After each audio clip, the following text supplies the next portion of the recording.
El día comienza mejor cuando lo entiendes.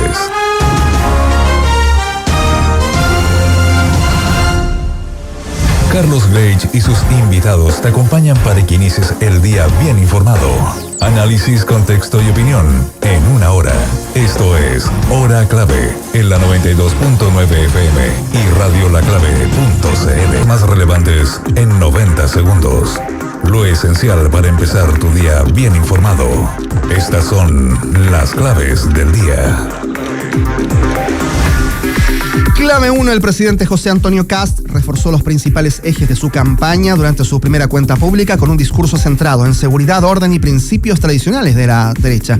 El mandatario defendió valores como la libertad económica, el mérito y la familia, además de anunciar medidas contra la delincuencia y proyectos ligados al control migratorio y seguridad pública. También realizó una autocrítica por el impacto del alza de los combustibles y llamó a la unidad para impulsar las reformas de su gobierno.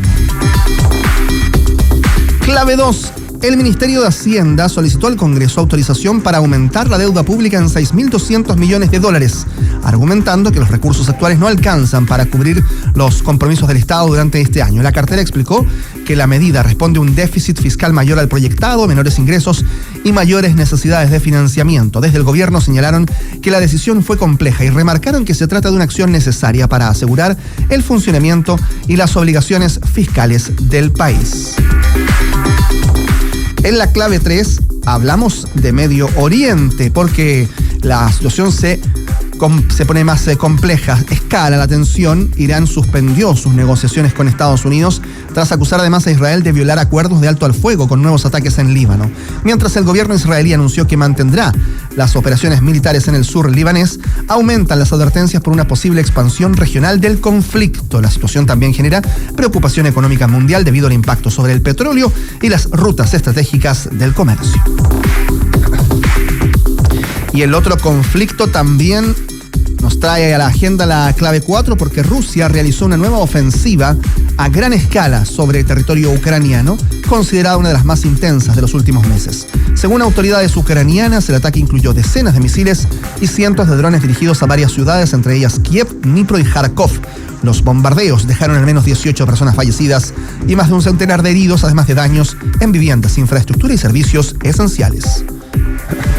Actualidad y contexto. Las claves del día en Hora Clave.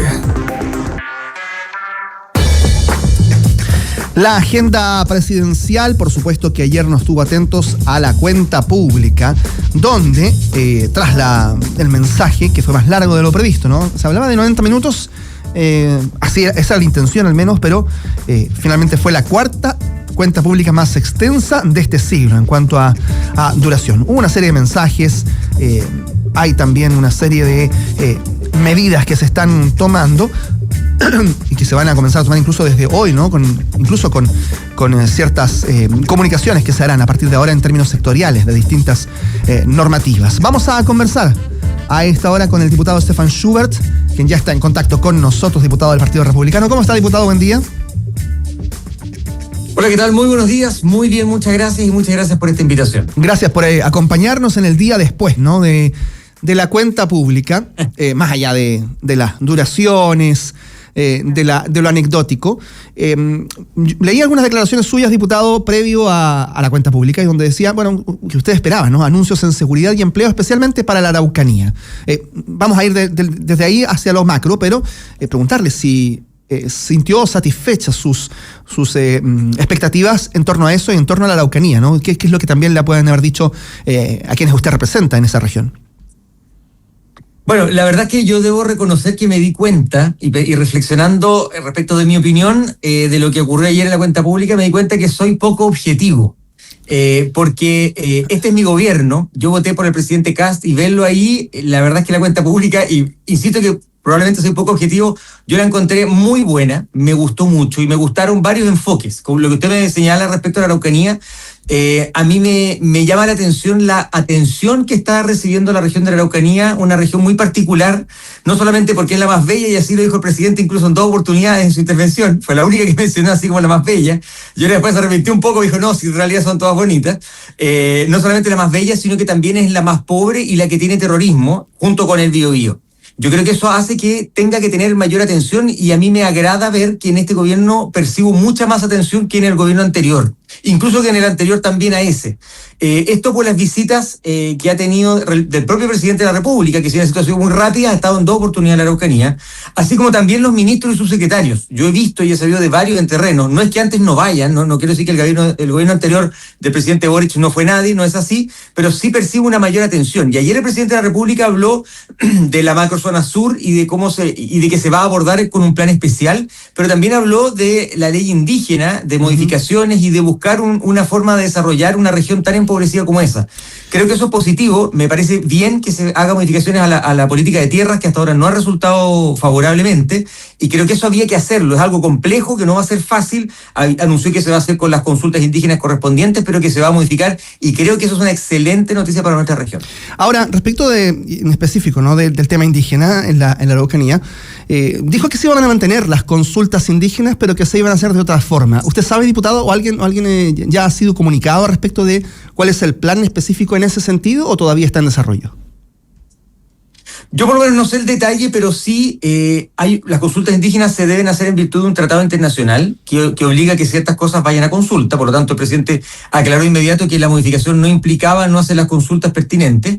Y sí, las últimas consultas sabemos que no han resultado bien por distintas razones. Da la impresión que no se han publicitado debidamente, que va a haber una consulta, insisto, no estoy diciendo que no se haya publicitado ni que se haya hecho escondido, solo que falta información porque la región es tan extendida y hay tantas zonas rurales con poco acceso a todo, incluso, no solamente a internet, sino que incluso a veces a electricidad, para sorpresa de muchos, digamos, eso pasa, que por lo tanto la difusión de la consulta que se vaya a realizar es indispensable, primero que se va a realizar y luego lo que se va a consultar y cuáles son las alternativas e implicancias de cada alternativa. Y ahí es donde yo creo que han cometido errores las últimas administraciones y es donde entiendo el gobierno actual va a focalizar, hacer las preguntas correctas, pero también explicar qué quiere decir cada pregunta y por lo tanto cada respuesta que los miembros de las comunidades vayan a marcar en esta encuesta. Por lo tanto, creo que en esta consulta, perdón. Por lo tanto, sí, creo que es relevante el intentar hacer ese trámite de mejor forma para que además tenga una alta concurrencia y represente efectivamente a la mayoría de los habitantes. Sí, estamos conversando a esta hora de la mañana con Stefan Schubert, diputado del Partido Republicano, representante también de la Araucanía. Y en ese sentido preguntarle además, porque claro, todo tiene distintas miradas, ¿no? Y en este caso la cuenta pública también tuvo algunas críticas incluso desde el mundo agrícola en la región, ¿no? Estaba leyendo aquí una declaración del presidente de la Asociación de Agricultores de Mayeco, que es integrante además de la Comisión para la Paz y el Entendimiento, que es Sebastián Avellán, y que dice, al parecer el presidente no come productos del campo porque no habló nada sobre agricultura ni agua. No hubo menciones, dice, a un mundo que también en la Araucanía es muy importante, que se ha sentido además muy magullado, muy herido por los distintos hechos que tienen que ver con la violencia en la Araucanía. Sí, efectivamente es una de las industrias que ha estado junto con la forestal más golpeada en la macrozona sur, en particular en la provincia de Mayeco, al norte de la Araucanía. Pero yo creo que mi amigo Sebastián se equivoca porque el presidente sí hizo referencia a la agricultura y precisamente cuando habló de agricultura yo diría que de lo que más habló fue de agua, habló de inversiones, no pensando particularmente en la Araucanía, pero sí habló en términos generales de la agricultura y del agua y de las inversiones que hay que hacer y que no se han hecho debidamente para tener canales de regadío, embalses, etcétera, que son inversiones de largo plazo que se requieren también en la Araucanía. Se refirió puntualmente al norte, pero eso no fue exclusivamente respecto al norte. O sea, el tema agua es un tema agua, incluso en regiones como la Araucanía, no porque falte tanta agua, sino que no tenemos la capacidad técnica de retener esa agua y la perdemos. Y por eso es porque faltan información para poder realizar proyectos de inversión grandes que nos permitan tener embalses, canales de regadío, no sé, que estén con las debidas canalizaciones, etcétera. Y ahí hay una inversión estatal y en algunos casos público-privada muy relevante que está hace años en conversaciones, pero que no se ha materializado. Diputado Schubert, hay distintas formas de ver este discurso y una, por lo menos a mí, de las que más me resultó, atractivas es ver cómo se criticó desde distintos sectores cómo se aborda en la cuenta pública el cuestionamiento al gobierno anterior por parte del presidente Kast. Y se lo explico en dos puntos, digamos. Parlamentarios de oposición dicen, bueno, está todavía preocupado del gobierno anterior cuando debe hablar de propuestas a futuro, ¿no? Y que es una crítica más o menos estándar, ¿no? en la oposición. Es momento, ¿no?, de las medidas hacia futuro, ya dejemos de mirar, etcétera, lo que ocurrió, y por favor le piden, ¿no?, que deje de mencionar al presidente Gabriel Boric.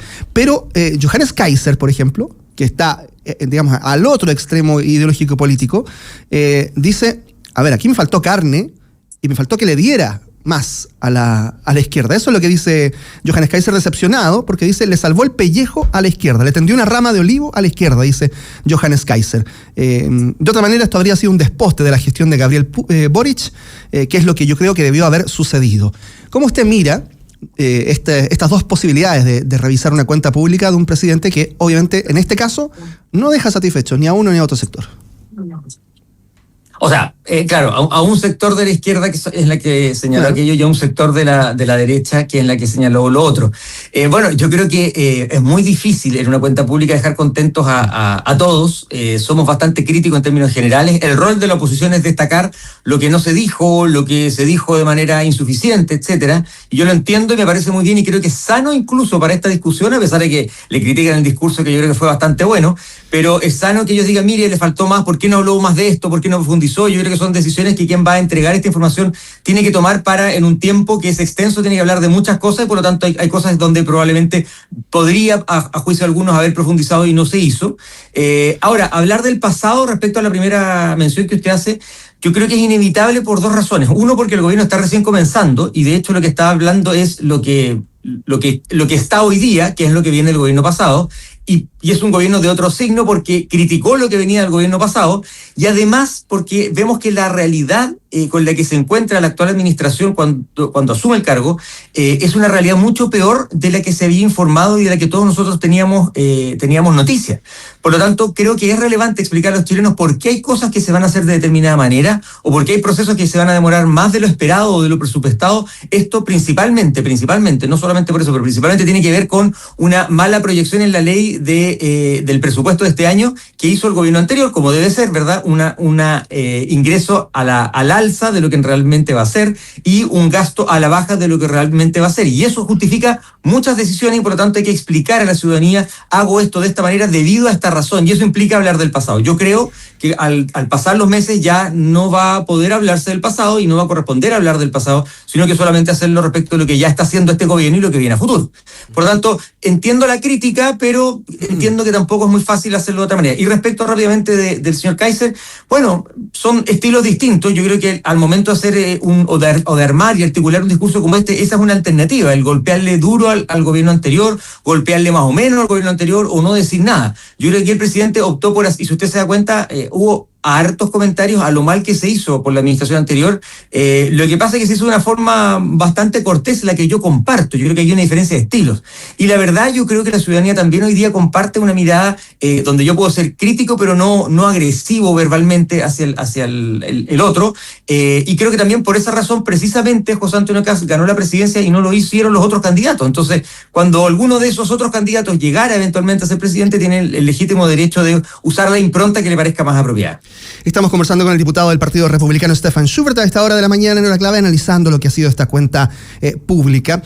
Ha anunciado el presidente Kast ayer en el Congreso una serie de medidas en torno a tarifas eléctricas, por ejemplo, más justas, dice, ¿no? Van a modernizar la forma de entregar las tarifas eléctricas a la ciudadanía. ¿Cómo hacer que recupere la ciudadanía la confianza en ese sentido? Se lo pregunto por, obviamente, el benzinazo y otras medidas que han afectado directamente, han golpeado a la ciudadanía, y eso se ha reflejado claramente, sobre todo en la aprobación del presidente.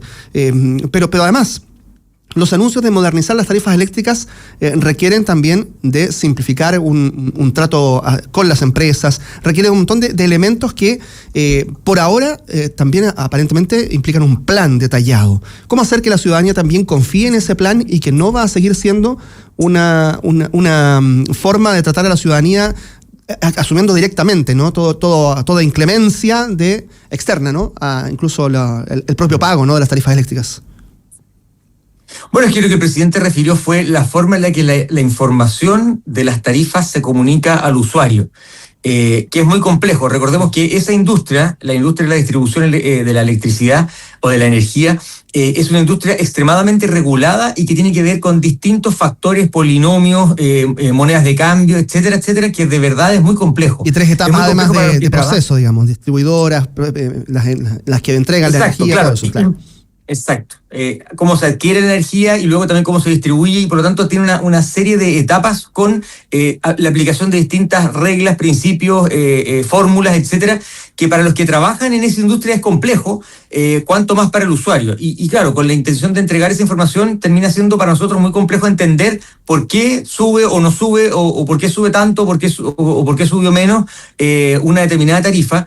Y yo creo que precisamente para la mayor, porque el presidente utilizó el término transparencia en cuanto a las cuentas, yo creo que en virtud de ese principio de transparencia que el usuario merece, que los consumidores merecemos, es que entonces se va a hacer un esfuerzo de simplificar la entrega de esa información. Y creo que eso es valioso para que sea precisamente más transparente y yo sepa por qué estoy pagando lo que estoy pagando y si está bien calculado o no. Porque en el fondo es tan complejo que uno tiene que ser fe de la empresa, ¿verdad? Dice, bueno, espero que hayan calculado bien, que alguien haya fiscalizado que las cifras que está señalando son las correctas, porque en realidad yo solamente puedo pagar porque ni siquiera logro entender. Yo creo que es importante que logremos entender para precisamente poder ejercitar nuestros derechos de ir, por ejemplo, a reclamarnos por una cuenta mal cursada. Más allá de decir simplemente siento que me subió más de lo habitual, sino que aquí veo que la fórmula se aplicó mal o no se consideró un determinado elemento, y eso va en beneficio de la credibilidad del sistema. Yo creo que eso no debiera ser sinónimo de incertidumbre, sino que todo lo contrario, y tampoco tiene que ver con subir las tarifas, tiene que ver con cómo voy a explicar en la cuenta y al consumidor por qué va a pagar lo que va a pagar. Claro, no, ahora mi pregunta va enfocada hacia la confianza o certeza de la ciudadanía de que cualquier medida, entre ellas, por ejemplo, incluso la de regular la forma de informar las tarifas, valga la redundancia, no le va a afectar en su bolsillo directamente, digamos, entendiendo la distancia y la diferencia entre ambos conceptos.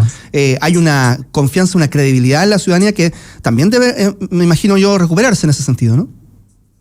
Bueno, porque efectivamente la forma en la que se le va a entregar la información debiera ser más transparente y por lo tanto debiera confiar más en el sistema que para el usuario puede ser opaco o difícil de ingresar y escrutar.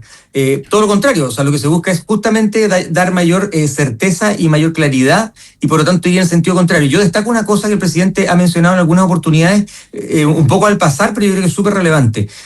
El presidente considera que los chilenos debemos ser tratados como adultos y que se nos tiene que decir la verdad aunque duela. Y aquí viene lo que mencionaba usted de la benzina, que también lo refirió el presidente de la República el día de ayer. Dijo, yo no soy sordo, no dejo de ver, esto no generó un apoyo transversal, todo lo contrario, a nadie le gusta que le suban las cuentas, pero ustedes merecen saber la verdad. En lugar de taparse eso con recursos que van al Fondo de Estabilización del Petróleo y que nos enteramos poco y salió por ahí solamente en un medio económico y no ni siquiera portada del diario, no es la forma correcta de que nosotros sepamos en qué se está gastando la plata de todos nosotros o en qué se está hipotecando, ¿no es cierto?, el futuro nuestro y esos recursos para qué se van a utilizar. Yo creo que el entregar información, por dura que ésta sea, es una virtud que deberíamos exigir de aquí en adelante a todas las autoridades, saber por crudo que sea toda la realidad y todas las implicancias de lo que está pasando y de lo que el gobierno, por ejemplo, va a hacer, por ejemplo, cuando adquiere más deuda, por ejemplo, cuando toma una decisión que termina afectando al bolsillo de los chilenos o no. Estamos conversando con el diputado Stefan Schubert. Nos quedan algunos minutos para hablar también de las medidas de seguridad que fueron, por supuesto, una de las necesidades que expresó la ciudadanía también respecto de esta cuenta pública. Y en ese sentido preguntarle por algo en particular, ¿no?, que es este registro de vándalos, el registro de vándalos e incivilidades. Hay ciertos comentarios que dicen, bueno, que bien que se preocupe el gobierno de detectar a tiempo y de aumentar penalidades eventualmente al vandalismo, ¿no? Pero no todos los delitos son iguales. No es lo mismo rayar una pared que lanzar una bomba Molotov. Y la gradualidad también de la penalidad en ese sentido es importante marcarla. ¿Está eso establecido en el plan? ¿Está eso visto? Porque las críticas fueron hacia allá también el día de ayer. Sí, lo que pasa es que yo creo que a veces no se escucha toda la explicación que se da y se asumen determinadas cosas que no se dicen o que incluso se dijeron en otro sentido, porque el presidente de la República señaló ayer de manera clara, no entró al detalle de cada una de estas incivilidades ni la sanción que va a tener, porque además va a ser objeto de un proyecto que luego va a ser discutido en el Congreso, pero sí precisamente habló de la gradualidad, o sea, dijo esto no es lo mismo una cosa que otra, pero sí me parece mencionó que deben ser sancionadas incluso las de menor cuantía, que hoy día no lo tienen. Hoy día no hay una sanción especial, por ejemplo, para rayar un monumento. Es que algunas son faltas y otros... Algunas son faltas y otros delitos, diputado. Sí, y mencionó que los delitos van a llevar aparejado el dejar de gozar ciertos beneficios sociales. Solo los delitos. Y no dijo que todos los delitos ni cuáles beneficios, sino que eso va a ser parte de la discusión. Pero efectivamente los que no son delitos, por ejemplo, el rayar en la calle, rayar un monumento, con un spray o lo que sea, eso va a ser sancionado, pero no sancionado de la forma más drástica como probablemente dice usted, el que tiene una molotov o una micro y llena de personas. Yo creo que ahí también cae, ¿no es cierto?, en el Código Penal duro y puro, distinto del que tiene estas otras incivilidades, pero que quede un registro y que la gente sepa que eventualmente eso puede significar que va a dejar de recibir del fisco, dado que está dañando el fisco y haciendo gastar al fisco, va a dejar de recibir beneficio, lo que es de toda lógica, y probablemente puede ser también una repetición de hechos menores que no constituyen delito, pero que a la larga, si usted tiene, por decirle algo, voy a inventar yo, 20 detenciones por estar rayando monumentos nacionales, va a caer usted en una categoría donde, a pesar de que son en sí hechos menores, distintos de los otros, en su conjunto, por ejemplo, hace que usted pierda determinados, no todos, determinados beneficios sociales. Y eso es lo que se va a discutir en la ley, y a mí me parece una medida muy interesante. Por supuesto, no va a resolver como ninguna ley por sí misma el problema de seguridad o incivilidad que tenemos, pero sí contribuye, y en el fondo hoy día nosotros sabemos que hay una impunidad total. Yo rayo y me ven y salgo corriendo o me quedo parado y ¿qué pasa? Nada, a lo más me llevan un rato a la comisaría y después me sueltan. Bueno, aquí va a tener una sanción distinta. Diputado Stefan Schubert, diputado del Partido Republicano, muchas gracias por acompañarnos a esta hora de la mañana en la 92.9. Muchas gracias por la invitación, como siempre muy grato, y espero que nos veamos en otra oportunidad. Gracias, que tengan un buen día. Nos vemos.